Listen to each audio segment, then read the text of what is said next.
Okay, so I just want to show you guys how to put together the little boxes that are with these kits. And it's really super easy. Normally I would paint this first. I'm just not bothering with that so I can show you. So this is 1/8 inch MDF, and you have your bottom piece, top, 2 side panels, and this is the front and back. It's really pretty simple. You're going to take your bottom piece, and the front and the back pieces are going to be glued on the inside edge of this, not outside. It's designed to fit on the inside. So let's get started. I'm just going to run a line of glue. You can use any super glue that you like. I'm running my glue on the inside and then just placing my panel there. Just want to make sure it's perfectly aligned. So a good way to do that is to set it down flat, and then I'm just pressing and holding. Just give it a second. Oops, too quick. Okay, so I'm just gonna press and hold it. Let it start setting up.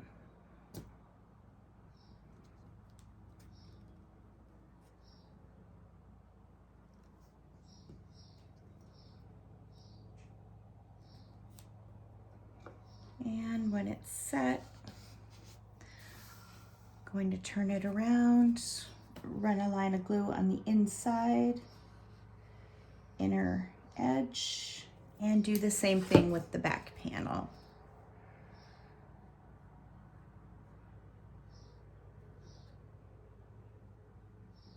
Just gonna press and hold.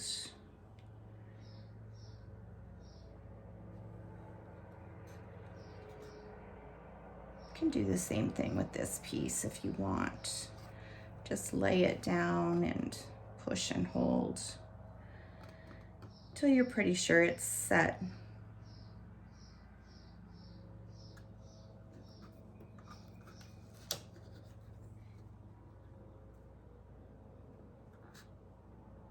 Okay. All right, so you have your front and your back. Now I'm going to do my side panels. So, not sure if this is quite set yet. I'm just trying to be quick for the video.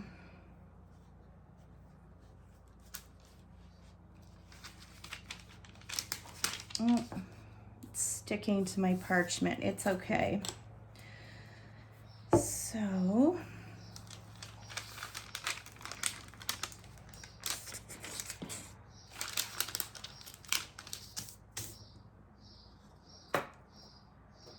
gonna run some glue on the edges.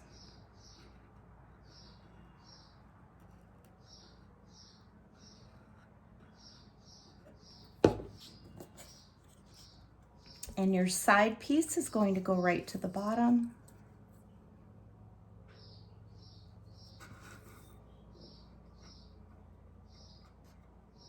I'm just kind of feeling to see that it's all aligned perfectly. I do have a little time to move those side pieces if I have to.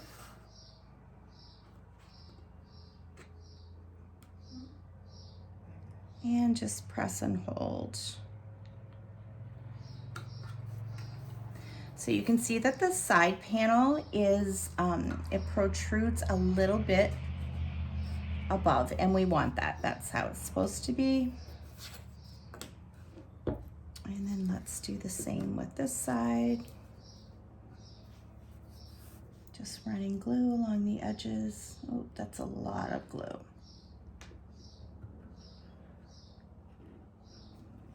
Okay.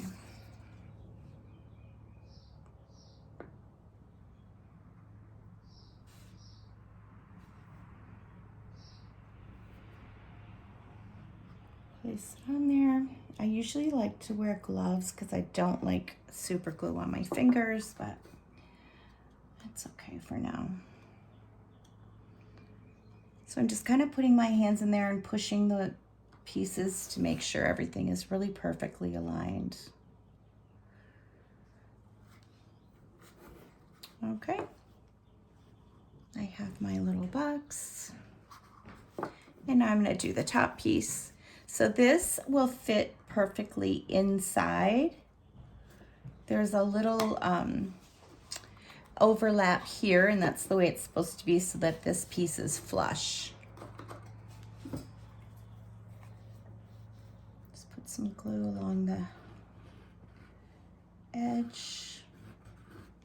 Pop this in there. And that's all there is to it.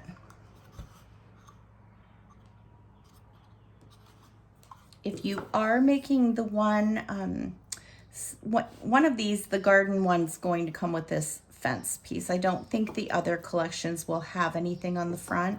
I'm not sure yet, but if you are using this one, you know, you would want to paint this first, and then it's just going to get glued here, wherever you want it, if you want it right to the bottom, and then your two fence pieces, your fence, I'm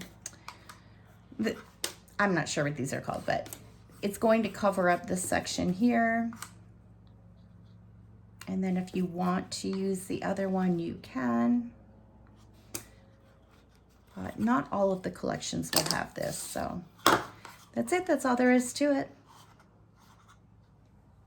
Okay, so I wanted to show you just how quick and easy these elements are to paint. And I already started on a couple, but I decided to make a video just to show you. So if I'm gonna spray paint these, I'll use this chalked series of paints. I really like them. When they dry, you can sand your surface to smooth it, especially if you're using MDF.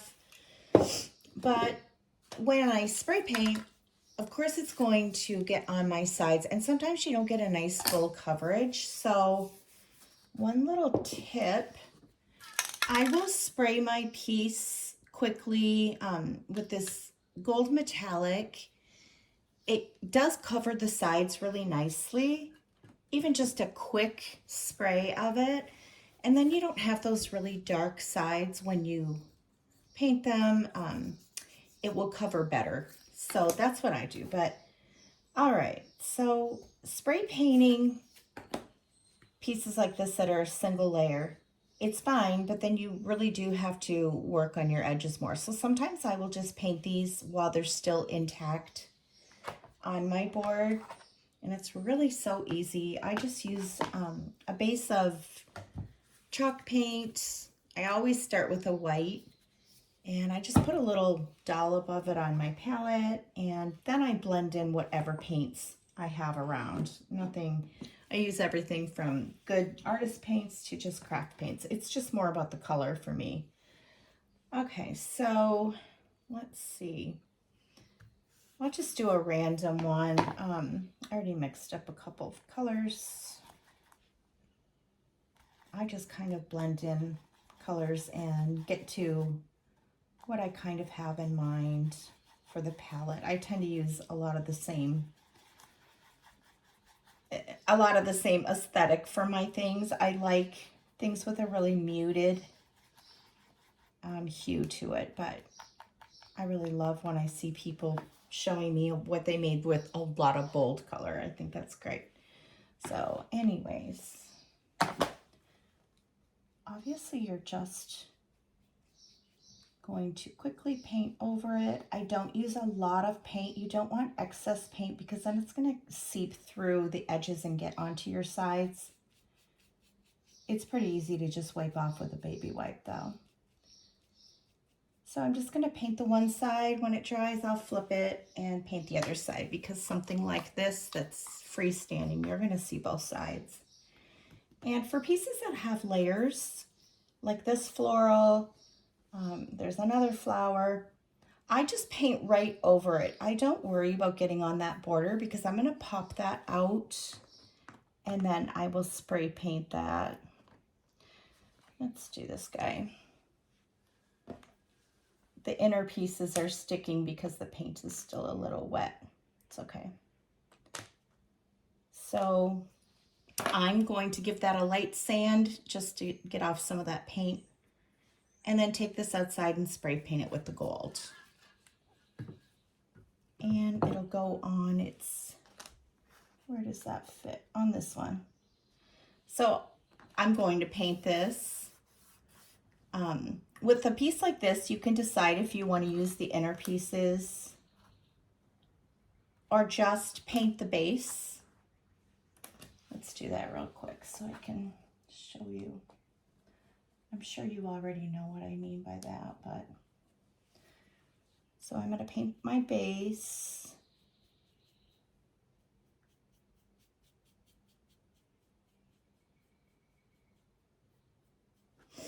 And then when this is spray painted gold, it's going to fit right on there.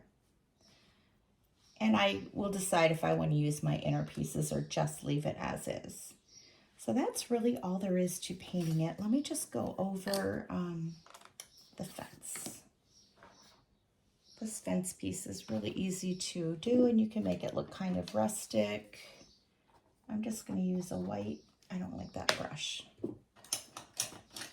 I'm just going to use a white chalk paint.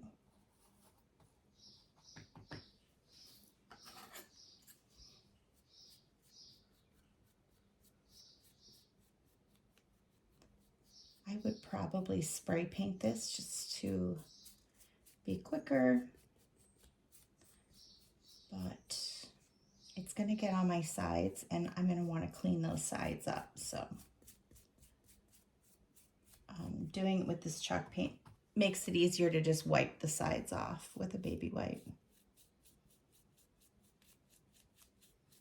And because I want it kind of rustic-y looking, I'm really not worried about perfect paint.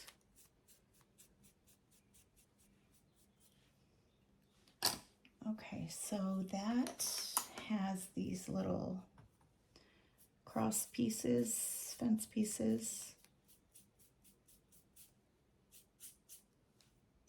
Yeah, I'm probably not going to paint the sides. I'm trying to be really quick for this video. I would do a much better job if I was making this to sell. Okay. Actually, I'm going to use both fence pieces. You can decide if you want to just use one or use both, but I'm going to use both.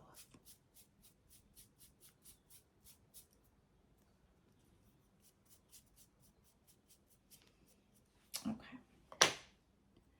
Let's give that a second to dry. I'm going to go grab a baby wipe and clean up my edges. Give me 1 second.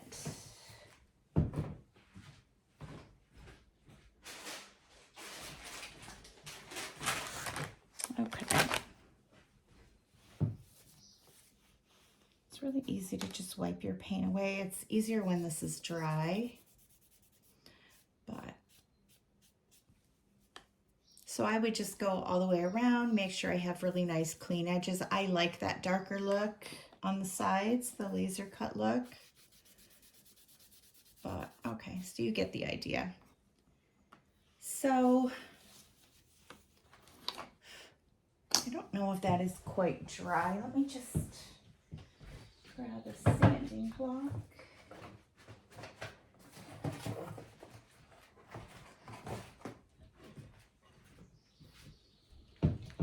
All right, so you should really wait until your paint is fully dry to sand it. I hope I don't ruin this. I'm just going to use a really fine grit sanding block. And once this is fully dry, I'm just going to give it a light sand, which is going to give me a really nice smooth surface. And so what I like to do is I'm always shading my edges of things. There's so many different products you can use for that. I like to use chalk pastels, but I notice I don't have my brown in here, and I use brown probably the most. This is a really old set. Trying to see if there's something else I could use. Not really. So I'm going to have to find my brown, but I have all kinds of different products that are good for this. Even a Tombow marker will work, or any kind of watercolor marker. I'm just going to go around my edges and blend. Okay, this is not brown. I don't know why there's a cap on it. That's brown. It's okay. You can just take it off with a baby wipe. So, all right, I'm going to use these chalk markers. Actually, I'm a little scattered today. Okay, I'm going to use these distress crayons.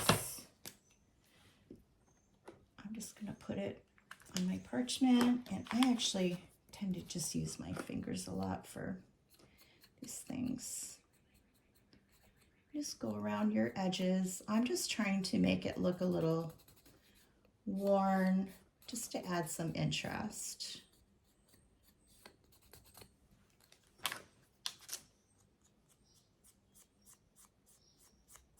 There's all kinds of shading products that I use. Distress inks, distress crayons,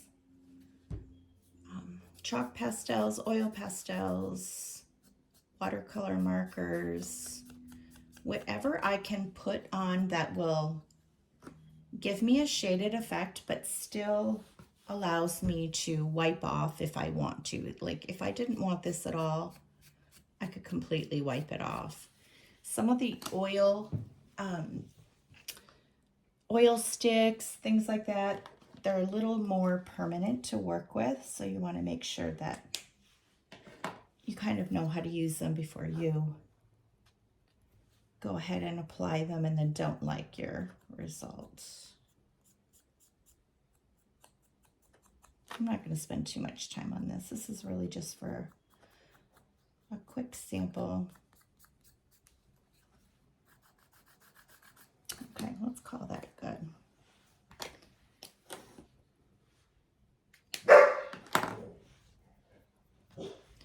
Okay.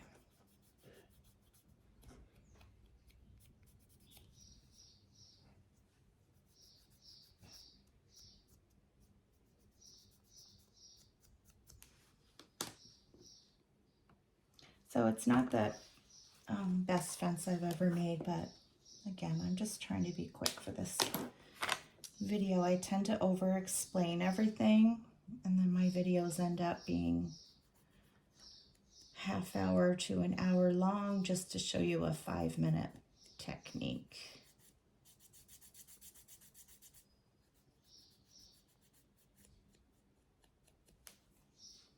Okay, so you get the idea. I will do a much better job with this on my own actual product, and then I'll take some pictures to show you. If you don't like what you've done, you can wipe some of it off. So that is it. I would glue these down, and this is going to go on the front of my box. All right, that's about it. I'm going to finish here, and I'll post a bunch of pictures on my listing, and maybe I'll put some at the end of this video so you can see this complete. Okay, so I know I said after the last video that I had wrapped it up, but I realized there's a few things I didn't mention.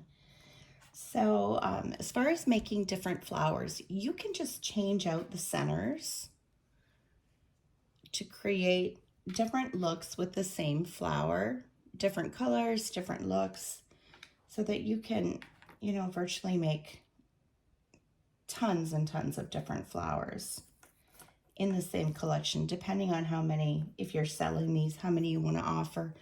Also, there's 2 flowers that have this border piece, and it's really up to you whether you want to use the inner pieces or not On this one, I won't use the inner pieces. They're just so thin. I don't want to have to work with them.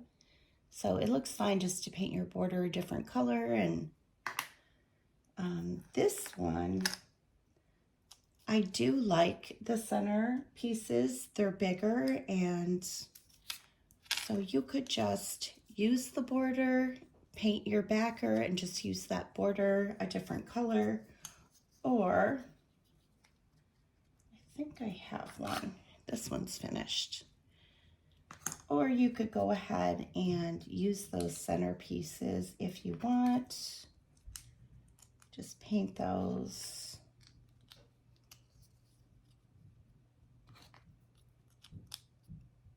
This isn't glued down, but, and then just, you know, use your center pieces to make some different colors. So that's that.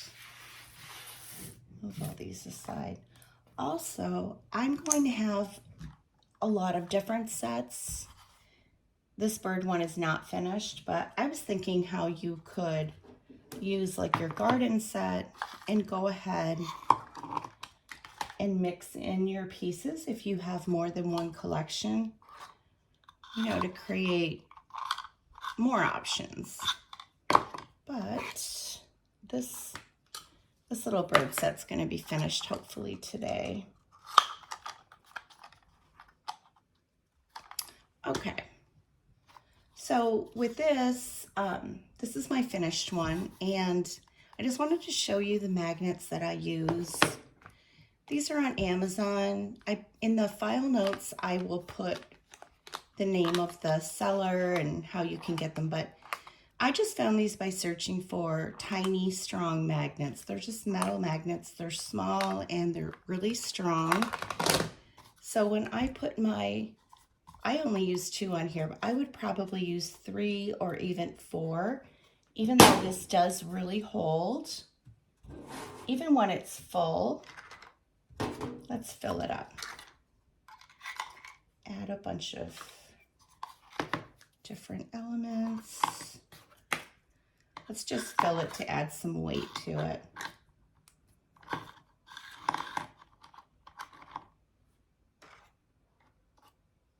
I'm not sure if I mentioned in the first couple of videos I did that I purposely made these holes big so that you can put 2 pieces in it or just one. I just like the movement of it. Okay, so that's fine.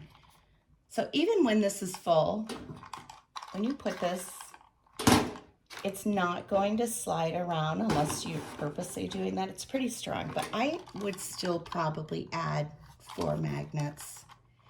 And that is really easy to do. I like to use Loctite, but you can use any super glue. So I'm just going to,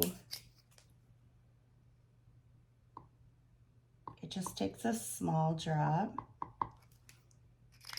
Put a couple drops, grab your magnet, and it wants to swim around sometimes. Just place it there. Doesn't take very long to dry, but I would probably let it set before you place it on your magnetic surface. Those aren't lined up very well. It's okay, this is just for me.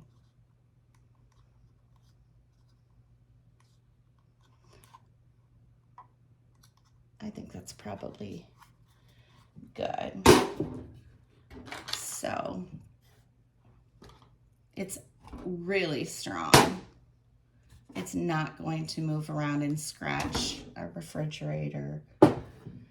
And I think the only other thing, this display box, I'm going to finish this up and make sure it's perfect, and then I will list it in my shop. If you're going to be selling these at a show or, you know, a store, I'll set these up so that they hold quite a few pieces. You might need extra, or like 2 sets, but depending on how many sets of magnets you have. So that's about it. I think that's all I wanted to point out. So I hope you like this file. It's going to be available in my shop today.